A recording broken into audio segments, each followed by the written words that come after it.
Chapter 23. A splendid midsummer shone over England. Skies so pure, suns so radiant as were then seen in long succession, seldom favor even singly our wave-girt land.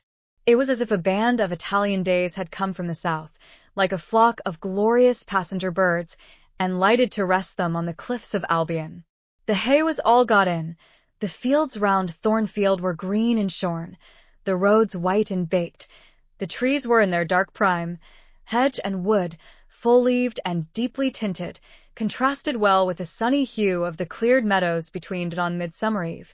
Adele, weary with gathering wild strawberries in Hay Lane half the day, had gone to bed with the sun. I watched her drop asleep, and when I left her, I sought the garden. It was now the sweetest hour of the 24 day. Its fervid fires had wasted, and dew fell cool on panting plain and scorched summit. Where the sun had gone down in simple state, pure of the pomp of clouds, spread a solemn purple, burning with the light of red jewel and furnace flame at one point, on one hill peak, and extending high and wide, soft and still softer, over half heaven. The east had its own charm or fine deep blue, and its own modest gem, a rising and solitary star. Soon it would boast the moon, but she was yet beneath the horizon. I walked a while on the pavement, but a subtle, well-known scent, that of a cigar, stole from some window. I saw the library casement open a handbreadth. I knew I might be watched thence, so I went apart into the orchard. No nook in the grounds more sheltered and more Eden-like. It was full of trees. It bloomed with flowers. A very high wall shut it out from the court on one side. On the other, a beech avenue screened it from the lawn. At the bottom was a sunk fence, its sole separation from lonely fields, a winding walk, bordered with laurels and terminating in a giant horse-chestnut, circled at the base by a seat, led down to the fence. "Say yes, quickly." "Mr. Rochester, let me look at your face." Turn to the moonlight. "Why?" "Because I want to read your countenance." "Turn. There. You will find it scarcely more legible than a crumpled, scratched page. Read on. Only make haste, for I suffer." His face was very much agitated and very much flushed, and there were strong workings in the features and strange gleams in the eyes. "Oh, Jane, you torture me," he exclaimed. "With that searching and yet faithful and generous look, you torture me." "How can I do that?" "If you are true, and your offer real, my only feelings to you must be gratitude and devotion. They cannot torture." "Gratitude," he ejaculated, and added wildly, "Jane, accept me quickly. Say, Edward, give me my name. Edward, I will marry you. Are you in earnest? Do you truly love me? Do you sincerely wish me to be your wife?" "I do, and if an oath is necessary to satisfy you, I swear it." "Then, sir, I will marry you. Edward, my little wife. Dear Edward, come to me entirely now," said he, and added, in his deepest tone, speaking in my ear as his cheek was laid on mine, "Make my happiness, I will make yours." "God pardon me," he subjoined ere long, "and man meddle not with me. I have her and will hold her." "There is no one to meddle, sir. I have no kindred to interfere." "No, that is the best of it," he said. And if I had loved him less I should have thought his accent and look of exultation savage, but, sitting by him, roused from the nightmare of parting, called to the paradise of union, I thought only of the bliss given me to drink in so abundant a flow. Again and again he said, "Are you happy, Jane?" And again I answered, "Yes." After which he murmured, "It will atone, it will atone. Have I not found her friendless and cold and comfortless? Will I not guard, and cherish, and solace her? Is there not love in my heart, and constancy in my resolves? It will expiate at God's tribunal. I know my Maker sanctions what I do. For the world's judgment, I wash my hands thereof. For man's opinion, I defy it." But what had befallen the night? The moon was not yet set, and we were all in shadow. I could scarcely see my master's face, near as I was. And what ailed the chestnut tree? It writhed and groaned, while wind roared in the laurel walk and came sweeping over us. "We must go in," said Mr. Rochester. "The weather changes." "I could have sat with thee till morning, Jane." And so, thought I, could I with you. I should have said so, perhaps, but a vivid spark leapt out of a cloud at which I was looking, and there was a crack, a crash, and a close rattling peal, and I thought only of hiding my dazzled eyes against Mr. Rochester's shoulder. The rain rushed down. He hurried me up the walk, through the grounds, and into the house, but we were quite wet before we could pass the threshold. He was taking off my shawl in the hall, and shaking the water out of my loosened hair, when Mrs. Fairfax emerged from her room. I did not observe her at first, nor did Mr. Rochester. The lamp was lit. The clock was on the stroke of 12. "Hasten to take off your wet things," said he. "And before you go, good night, my darling." He kissed me repeatedly. When I looked up, on leaving his arms, there stood the widow, pale, grave, and amazed. I only smiled at her and ran upstairs. Explanation will do for another time, thought I. Still, when I reached my chamber, I felt a pang at the idea she should even temporarily misconstrue what she had seen. But joy soon effaced every other feeling, and loud as the wind blew, near and deep as the thunder crashed, fierce and frequent as the lightning gleamed, cataract-like as the rain fell during a storm of 2 hours' duration, I experienced no fear and little awe. Mr. Rochester came thrice to my door in the course of it, to ask if I was safe and tranquil, and that was comfort, that was strength for anything. Before I left my bed in the morning, little Adele came running in to tell me that the great horse-chestnut at the bottom of the orchard had been struck by lightning in the night, and half of it split away. Here one could wander unseen. While such honeydew fell, such silence reigned, such gloaming gathered, I felt as if I could haunt such shade forever, but in threading the flower and fruit parterres at the upper part of the enclosure, enticed there by the light the now rising moon cast on this more open quarter, my step is stayed, not by sound, not by sight, but once more by a warning fragrance. Sweetbriar and southernwood, jasmine, pink, and rose have long been yielding their evening sacrifice of incense.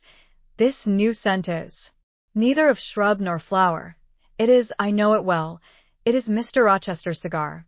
I look round, and I listen. I see trees laden with ripening fruit. I hear a nightingale warbling in a wood half a mile off. No moving form is visible, no coming step audible, but that perfume increases. I must flee. I make for the wicket leading to the shrubbery, and I see Mr. Rochester entering. I step aside into the ivy recess. He will not stay long. He will soon return whence he came, and if I sit still he will never see me. But no, eventide is as pleasant to him as to me, and this antique garden as attractive, and he strolls on, now lifting the gooseberry tree branches to look at the fruit, large as plums, with which they are laden, now taking a ripe cherry from the wall, now stooping towards a knot of flowers, either to inhale their fragrance or to admire the dew beads on their petals. A great moth goes humming by me. It alights on a plant at Mr. Rochester's foot. He sees it and bends to examine it. Now, he has his back towards me, thought I, and he is occupied too. Perhaps, if I walk softly, I can slip away unnoticed. I trode on an edging of turf that the crackle of the pebbly gravel might not betray me. He was standing among the beds at a yard or two distant from where I had to pass. The moth apparently engaged him. I shall get by very well, I meditated. As I crossed his shadow, thrown long over the garden by the moon, not yet risen high, he said quietly without turning, "Jane, come and look at this fellow." I had made no noise. He had not eyes behind. Could his shadow feel? I started at first, and then I approached him. "Look at his wings," said he. "He reminds me rather of a West Indian insect. One does not often see so large and gay a night rover in England. There, he is flown." The moth roamed away. I was sheepishly retreating also, but Mr. Rochester followed me, and when we reached the wicket, he said, "Turn back. On so lovely a night it is a shame to sit in the house, and surely no one can wish to go to bed while sunset is thus at meeting with moonrise. It is one of my faults, that though my tongue is sometimes prompt enough at an answer, there are times when it sadly fails me in framing an excuse, And always the lapse occurs at some crisis, when a facile word or plausible pretext is specially wanted to get me out of painful embarrassment. I did not like to walk at this hour alone with Mr. Rochester in the shadowy orchard, but I could not find a reason to allege for leaving him. I followed with lagging step, and thoughts busily bent on discovering a means of extrication, but he himself looked so composed and so grave also, I became ashamed of feeling any confusion. The evil, if evil existent or prospective there was, seemed to lie with me only. His mind was unconscious and quiet. Jane, he recommenced, as we entered the laurel walk, and slowly strayed down in the direction of the sunk fence and the horse-chestnut. Thornfield is a pleasant place in summer, is it not? Yes, sir. You must have become in some degree attached to the house, you, who have an eye for natural beauties and a good deal of the organ of adhesiveness? I am attached to it indeed. And though I don't comprehend how it is, I perceive you have acquired a degree of regard for that foolish little child Adele, too, and even for simple Dame Fairfax. Yes, sir, in different ways, I have an affection for both. And would be sorry to part with them? Yes. Pity, he said, and sighed and paused. It is always the way of events in this life, he continued presently. No sooner have you got settled in a pleasant resting place than a voice calls out to you to rise and move on, for the hour of repose is expired. Must I move on, sir? I asked. Must I leave Thornfield? I believe you must, Jane. I am sorry, Janet, but I believe indeed you must. This was a blow, but I did not let it prostrate me. Well, sir, I shall be ready when the order to march comes. It is come now. I must give it tonight. Then you are going to be married, sir? Exact ly, precise ly. With your usual acuteness, you have hit the nail straight on the head. Soon, sir? Very soon, that is, Miss Eyre. And you'll remember, Jane, the first time or rumor, plainly intimated to you that it was my intention to put my old bachelor's neck into the sacred noose, to enter into the holy estate of matrimony, to take Miss Ingram to my bosom, in short, she's an extensive armful. But that's not to the point. One can't have too much of such a very excellent thing as my beautiful Blanche. Well, as I was saying, listen to me, Jane. You're not turning your head to look after more moths, are you? That was only a lady clock, child, flying away home. I wish to remind you that it was you who first said to me, with that discretion I respect in you, with that foresight, prudence, and humility which befit your responsible and dependent position, that in case I married Miss Ingram, both you and little Adele had better trot forthwith. I pass over the sort of slur conveyed in this suggestion on the character of my beloved. Indeed, when you are far away, Janet, I'll try to forget it. I shall notice only its wisdom, which is such that I have made it my law of action. Adele must go to school, and you, Miss Eyre, must get a new situation. Yes, sir, I will advertise immediately, and meantime, I suppose I may stay here, till I find another shelter to betake myself to. But I stopped, feeling it would not do to risk a long sentence, for my voice was not quite under command. In about a month I hope to be a bridegroom, continued Mr. Rochester. And in the interim, I shall myself look out for employment and an asylum for you. Thank you, sir. I am sorry to give. Oh, no need to apologize. I consider that when a dependent does her duty as well as you have done yours, she has a sort of claim upon her employer for any little assistance he can conveniently render her. Indeed, I have already, through my future mother-in-law, heard of a place that I think will suit.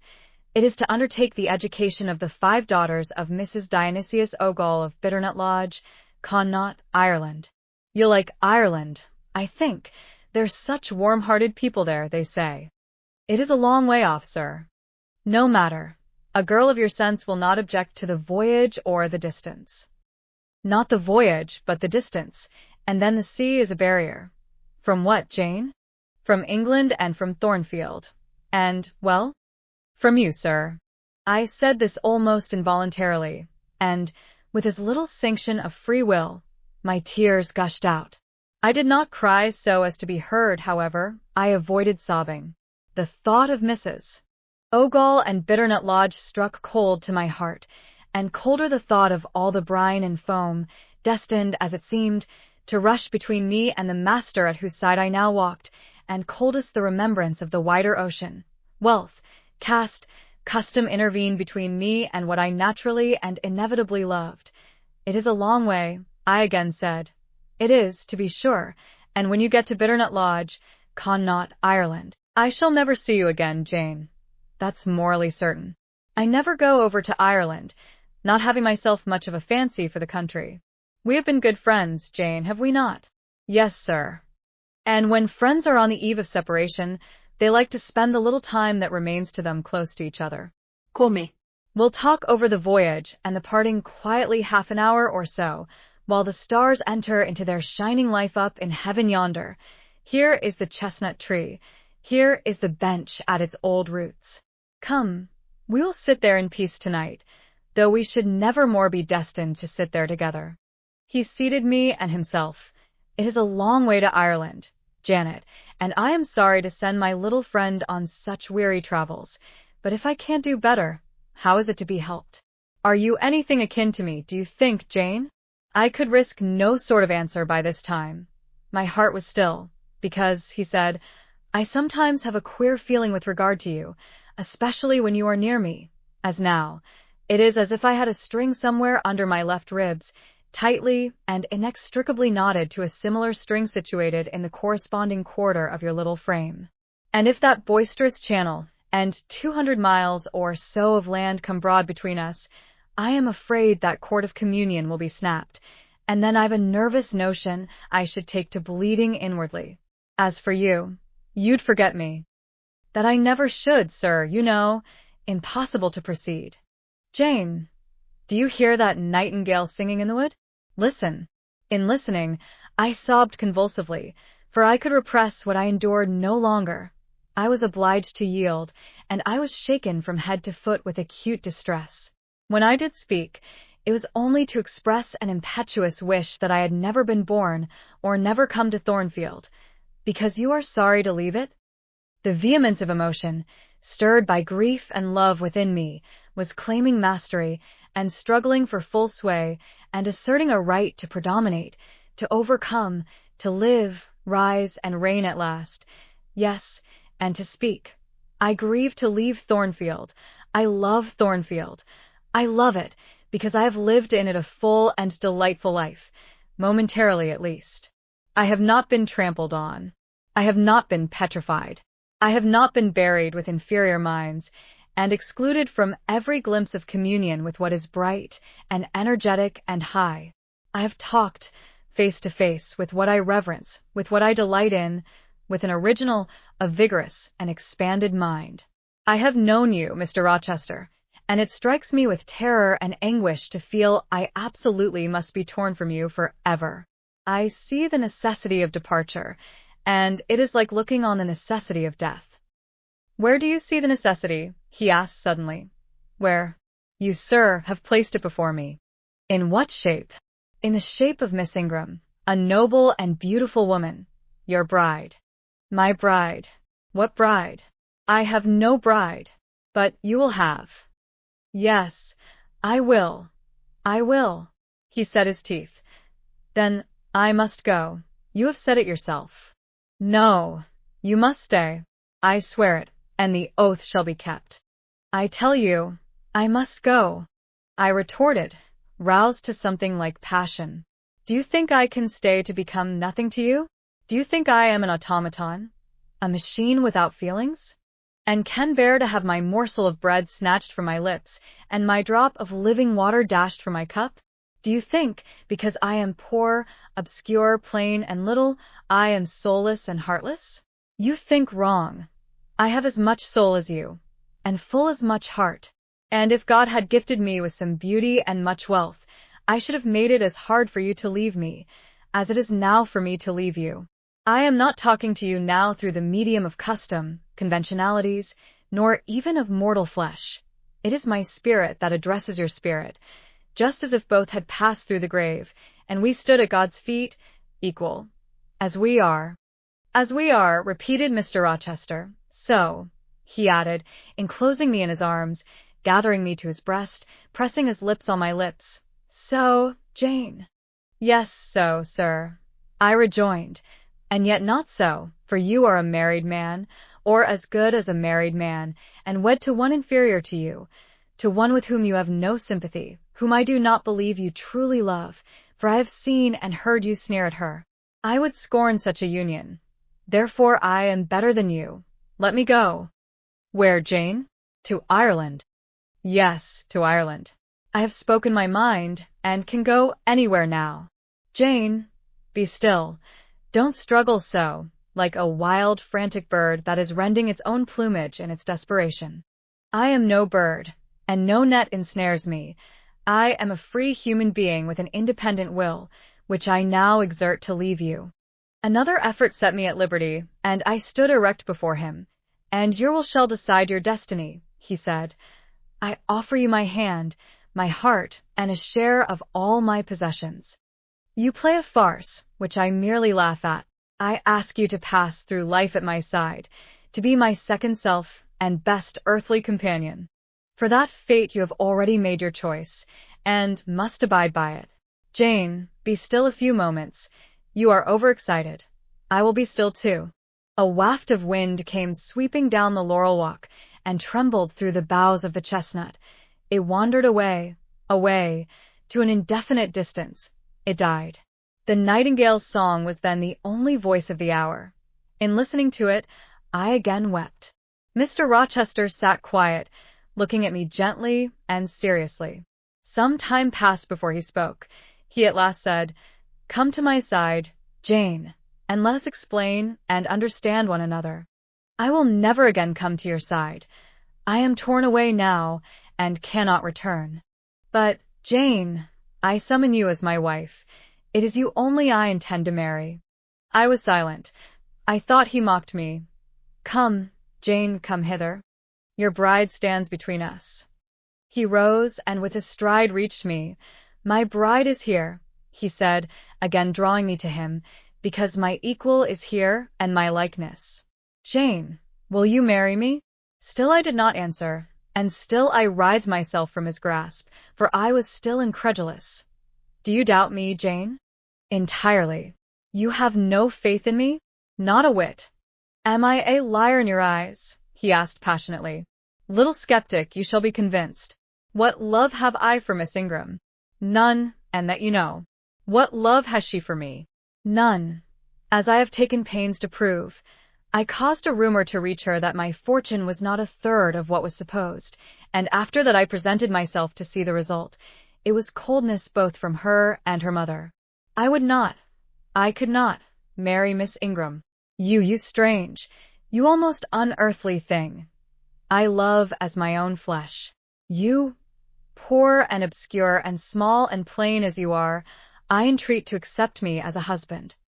"What me?" I ejaculated, beginning in his earnestness, and especially in his incivility, to credit his sincerity. "Me who have not a friend in the world but you, if you are my friend, not a shilling but what you have given me? You, Jane, I must have you for my own, entirely my own. Will you be mine?"